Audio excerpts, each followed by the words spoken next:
ನೋಡಿ, ಟಾಪ್ 3 ಸುದ್ದಿಗಳನ್ನು ನೋಡ್ತಾ ಹೋಗೋಣ. ಅದಕ್ಕಿಂತ ಮುಂಚೆ ಇವತ್ತು ಕಿಚ್ಚ ಸುದೀಪ್ ಅವರು ತಕ್ಷಣ ಸುದ್ದಿಗೋಷ್ಠಿಯನ್ನು ಕರೆದು ಅಲ್ಲಿ ಮಾಧ್ಯಮದವರನ್ನು ಉದ್ದೇಶಿಸಿ ಮಾತಾಡ್ತಾ ಇರ್ತಾರೆ. ಮಾಧ್ಯಮದವರ ಪ್ರಶ್ನೆಗೆ ಅವರು ನೇರ ನುಡಿಯಲ್ಲಿ ಉತ್ತರವನ್ನು ಕೊಡ್ತಾರೆ.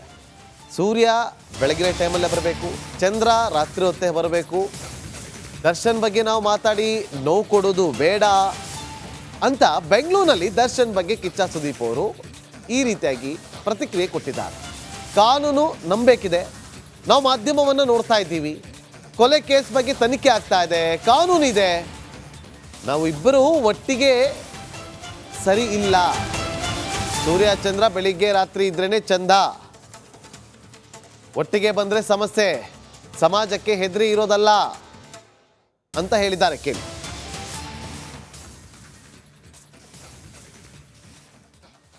ಇನ್ನೊಬ್ಬರನ್ನ ತಿದ್ದೋ ಶಕ್ತಿ ನನಗೆ ಎಲ್ಲಿಂದ ಬರ್ಬೇಕು ಹೇಳಿ? ಅವ್ರೇನಾದ್ರು ಗೌರವ ಕೊಟ್ಟು ನನ್ನ ಮಾತು ಕೇಳ್ತಾರಂದ್ರೆ ಹೇಳಬಲ್ಲೆ. ನಾನು ತಿದ್ದೋಷ್ಟು I am not such a big saint. There are few things as friends probably ನಾವು ಕುತ್ಕೊಂಡಾಗ ಡಿಸ್ಕಸ್ ಮಾಡ್ತಾ ಇದ್ವಿ. ಹೋಗಳು ಬೇಡ ಬೇಡ ಅಂತೆಲ್ಲ ಬರೋದು.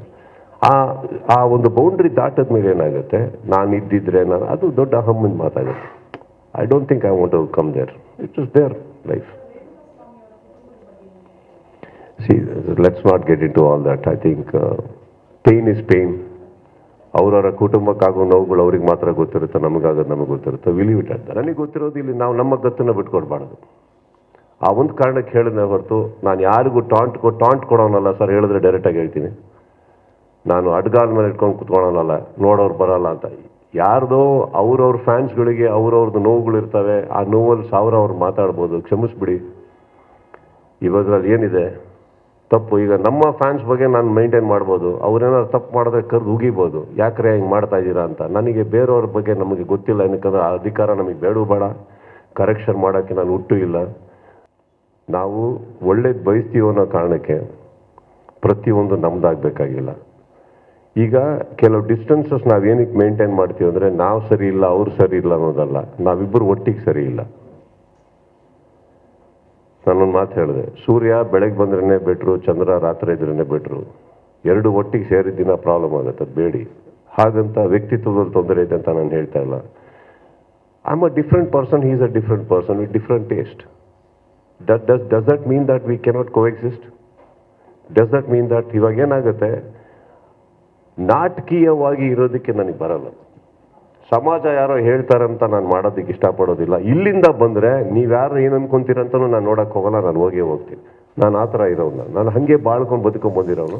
ಮತ್ತಷ್ಟು ಮಾಹಿತಿಯನ್ನು ಕೊಡೋದಕ್ಕೆ ನಮ್ಮ ರಿಪೋರ್ಟರ್ ಸವಿತಾ ಈಗ ಲೈವ್ನಲ್ಲಿ ಜಾಯ್ನ್ ಆಗಿದ್ದಾರೆ. ಸವಿತಾ, ಯಾಕೆ ಈ ಒಂದು ವಿಚಾರ ಇಲ್ಲಿ ಪ್ರಸ್ತಾಪ ಆಯಿತು? ಯಾಕೆ ಸೂರ್ಯ ಚಂದ್ರ ಒಟ್ಟಿಗೆ ಇರೋದು ಸರಿಯಲ್ಲ ಅನ್ನುವ ಅರ್ಥದಲ್ಲಿ ಸುದೀಪ್ ಅವರು ಮಾತಾಡಿದ್ದು?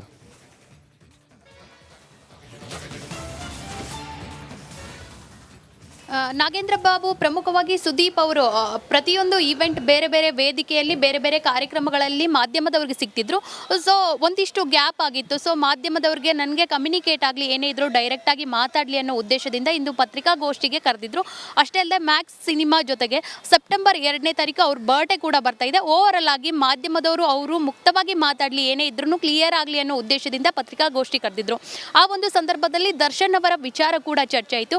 ಬಳ್ಳಾರಿ ಜೈಲಿಗೆ ಶಿಫ್ಟ್ ಮಾಡಿರುವ ಬಗ್ಗೆ ಪ್ರಶ್ನೆ ಕೇಳಿದಾಗ ಮಾಧ್ಯಮದವರು, ನಾನು ಒಳಗೆ ಹೋಗಿ ಅವರನ್ನು ಹೊರಗೆ ತರಲಿಕ್ಕೆ ಆಗಲ್ಲ, ಹಂಗೇನಾದರೂ ಸಾಧ್ಯ ಇದೆ ಅನ್ನೋ ಪ್ರಶ್ನೆ ಕೂಡ ಮಾಡಿದ್ರು. ಅಷ್ಟೇ ಅಲ್ಲದೆ ಈ ನೆಲದ ಕಾನೂನನ್ನು ನಾವು ಗೌರವಿಸಬೇಕು, ಪ್ರಕರಣದ ಬಗ್ಗೆ ಈಗಾಗಲೇ ತನಿಖೆ ಆಗ್ತಾ ಇದೆ, ಸೊ ಈ ಕಾನೂನನ್ನು ನಾವು ಗೌರವಿಸೋಣ, ಎಲ್ಲವನ್ನೂ ನಾವೇ ನಿರ್ಧಾರ ಮಾಡೋದು ಬೇಡ ಅನ್ನೋದನ್ನು ಒಂದು ಬಗ್ಗೆ ಮಾತಾಡಿದರು. ಅಷ್ಟೇ ಅಲ್ಲದೆ ದರ್ಶನ್ ಮತ್ತು ಸುದೀಪ್ ಅವರಿಗೆ ಚಿಕ್ಕದಾದ ಮನಸ್ತಾಪ ಇದೆ, ಅದು ಎಲ್ರಿಗೂ ಗೊತ್ತಿದೆ.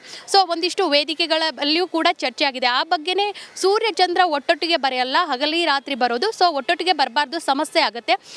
ಸೊ ನಾವು ಹೆಂಗೆ ಡಿಸ್ಟೆನ್ಸ್ ಮೇಂಟೈನ್ ಮಾಡಿದ್ದೀವಿ ಹಾಗೆ ಇರಬೇಕನ್ನೋ ವಿಚಾರವನ್ನು ಕೂಡ ಪ್ರಸ್ತಾಪ ಮಾಡಿದರು. ಅಷ್ಟೇ ಅಲ್ಲದೆ ಎಲ್ಲರೂ ದರ್ಶನ್ ಅವರನ್ನು ಭೇಟಿ ಮಾಡಿದರು. ಒಂದೊಮ್ಮೆ ತಾವು ದರ್ಶನ್ ಅವರನ್ನ ಭೇಟಿ ಮಾಡಬೇಕಂತ ಅನಿಸುತ್ತಾ ಅಂತ ಮಾಧ್ಯಮದವರ ಪ್ರಶ್ನೆಗೂ ಕೂಡ ಹೇಳಿದರು. ನನಗನ್ಸಿದ್ರೆ ನಾನೇ ಹೋಗಿ ಭೇಟಿ ಮಾಡ್ತೀನಿ, ಅದು ನನಗೆ ಅನಿಸ್ಬೇಕು, ಅದು ಅನುಭವಕ್ಕೆ ಬರಬೇಕನ್ನೋ ಮಾತು ಕೂಡ ಹೇಳಿದರು. ಅಷ್ಟೇ ಅಲ್ಲದೆ ದರ್ಶನ್ ಅಭಿಮಾನಿಗಳಾಯಿತು, ಫ್ಯಾನ್ ವಾರ್ ನಡೀತಿತ್ತು, ಈ ಬಗ್ಗೆ ಕೂಡ ಹೇಳಿದರು. ದರ್ಶನ್ ಅಭಿಮಾನಿಗಳು ನಾವು ಕನ್ನಡ ಸಿನಿಮಾನ ನೋಡಲ್ಲ ಅನ್ನೋ ಮಾತನ್ನ ಹೇಳಿದ್ರು. ಇದು ಸಾಕಷ್ಟು ವೈರಲ್ ಆಗಿತ್ತು. ಸೊ ಅಂತವರಿಗೆ ನನ್ನ ಅಭಿಮಾನಿಗಳಿದ್ರೆ ಕರೆದು ಬುದ್ಧಿ ಹೇಳ್ತೀನಿ, ಬೈದು ಬುದ್ಧಿ ಹೇಳುವಂತಹ ಸಾಮರ್ಥ್ಯ ನನಗಿದೆ. ಥ್ಯಾಂಕ್ ಯು ಸವಿತಾ ನಿಮ್ಮೆಲ್ಲ ಮಾಹಿತಿಗಾಗಿ. ನೋಡಿ, ಒಂದು ಕಡೆ ಬೆಂಗಳೂರಿನಲ್ಲಿ ಇದ್ದಂತಹ ದರ್ಶನ್ ಒಂದು ಫೋಟೋ ಒಂದು ವಿಡಿಯೋ ಕಾಲ್ನಿಂದಾಗಿ ಬಳ್ಳಾರಿಗೆ ಶಿಫ್ಟ್ ಆಗುವಂತಾಯಿತು. ಈಗ ಬಳ್ಳಾರಿಗೆ ಶಿಫ್ಟ್ ಆದಮೇಲೆ ಅಲ್ಲಿ ಒಂಟಿತನ ಕಾಡೋದಕ್ಕೆ ಶುರುವಾಗಿದೆ ಅಂತೆ. ಹೇಗೆ ಅಂತೀರಾ? ಈ ರಿಪೋರ್ಟ್ ನೋಡಿ.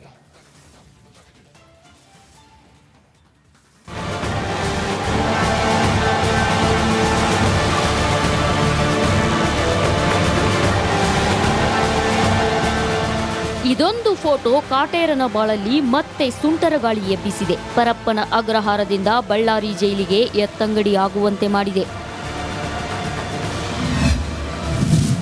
ಬಳ್ಳಾರಿ ಜೈಲಲ್ಲಿ ಏಕಾಂಗಿಯಾದ ಪೊರ್ಕಿ. ಪರಪ್ಪನ ಅಗ್ರಹಾರ ಜೈಲಲ್ಲಿ ನಂದೇ ಆರ್ಡರ್, ನಾನೇ ಬಾಸ್ ಅನ್ನೋ ಹಾಗೆ ಬಿಂದಾಸ್ ಆಗಿದ್ದ ದಾಸ ಬಳ್ಳಾರಿ ಜೈಲಲ್ಲಿ ಅಕ್ಷರಶಃ ಒಂಟಿಯಾಗಿದ್ದಾನೆ.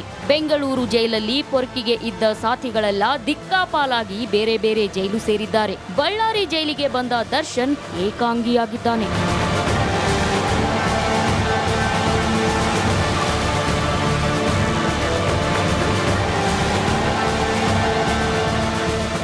ಇನ್ನು ದರ್ಶನ್ ಇರುವ ಹೈ ಸೆಕ್ಯೂರಿಟಿ ಸೆಲ್ನಲ್ಲಿದ್ದ 6 ಕೈದಿಗಳನ್ನ ಎತ್ತಂಗಡಿ ಮಾಡಲಾಗಿದೆಯಂತೆ. 16 ಹೈ ಸೆಕ್ಯೂರಿಟಿ ಇರೋ ಸೆಲ್ಗಳಿರುವ ವಿಭಾಗದಲ್ಲಿ ಪ್ರತ್ಯೇಕ ಸೆಲ್ಗಳಲ್ಲಿದ್ದ 6 ಕೈದಿಗಳನ್ನ ಬಿ ಬ್ಲಾಕ್ ಸೆಲ್ಗೆ ಶಿಫ್ಟ್ ಮಾಡಿದ್ದಾರಂತೆ. ಹೈ ಸೆಕ್ಯೂರಿಟಿ ಸೆಲ್ನಲ್ಲಿದ್ದ ಇತರೆ ಕೈದಿಗಳು ವಾಕ್ ಮಾಡುವಾಗ ದರ್ಶನ್ ನೋಡಬಹುದಾಗಿತ್ತು. ಆದ್ರೆ ಒಬ್ಬರಿಗೊಬ್ಬರು ಸಂಪರ್ಕಿಸಬಹುದು ಅಂತ ಇತರೆ ಕೈದಿಗಳನ್ನ ಸ್ಥಳಾಂತರ ಮಾಡಲಾಗಿದೆಯಂತೆ.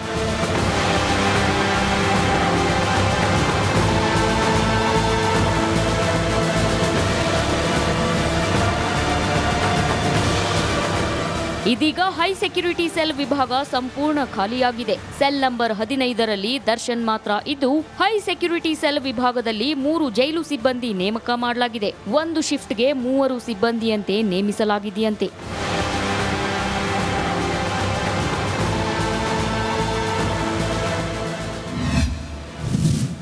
ದಾಸನ ಸೆಲ್ಗೆ ಭೇಟಿ ನೀಡಲಿದ್ದಾರಂತೆ ಅಧಿಕಾರಿಗಳು. ಇಂದು ದರ್ಶನ್ ಇರುವ ಜೈಲಿಗೆ ಕಾರಾಗೃಹಗಳ ಉಪಮಹಾನಿರೀಕ್ಷಕರು ಭೇಟಿ ನೀಡಲಿದ್ದಾರೆ. ದಾಸನಿಗೆ ಕೊಟ್ಟಿರುವ ಸೌಲಭ್ಯ ಹಾಗೂ ನಿಯಮ ಪಾಲನೆ ಬಗ್ಗೆ ಉತ್ತರ ವಲಯದ ಕಾರಾಗೃಹಗಳ ಉಪಮಹಾನಿರೀಕ್ಷಕ ಟಿಪಿ ಶೇಷ ಪರಿಶೀಲನೆ ನಡೆಸಲಿದ್ದಾರೆ. ಪರಪ್ಪನ ಅಗ್ರಹಾರ ಜೈಲಿನಲ್ಲಾದ ಎಡವಟ್ಟುಗಳ ಹಿನ್ನೆಲೆ ಮೇಲಾಧಿಕಾರಿಗಳು ಪರಿಶೀಲನೆಗೆ ಮುಂದಾಗಿದ್ದಾರೆ. ಬೆಂಗಳೂರಿನ ಜೈಲಲ್ಲಿ ದಾಸನಿಗೆ ರಾಜಾತಿಥ್ಯ ಸಿಕ್ತಿತ್ತು. ಆದ್ರೆ ಬಳ್ಳಾರಿ ಜೈಲಲ್ಲಿ ಏಕಾಂಗಿಯಾಗಿ ಕಾಟೇರ ಕಂಗಾಲಾಗಿ ಹೋಗಿದ್ದಾನೆ. ರೇಣುಕಾರಾಧ್ಯ, ರಿಪಬ್ಲಿಕ್ ಕನ್ನಡ, ಬಳ್ಳಾರಿ.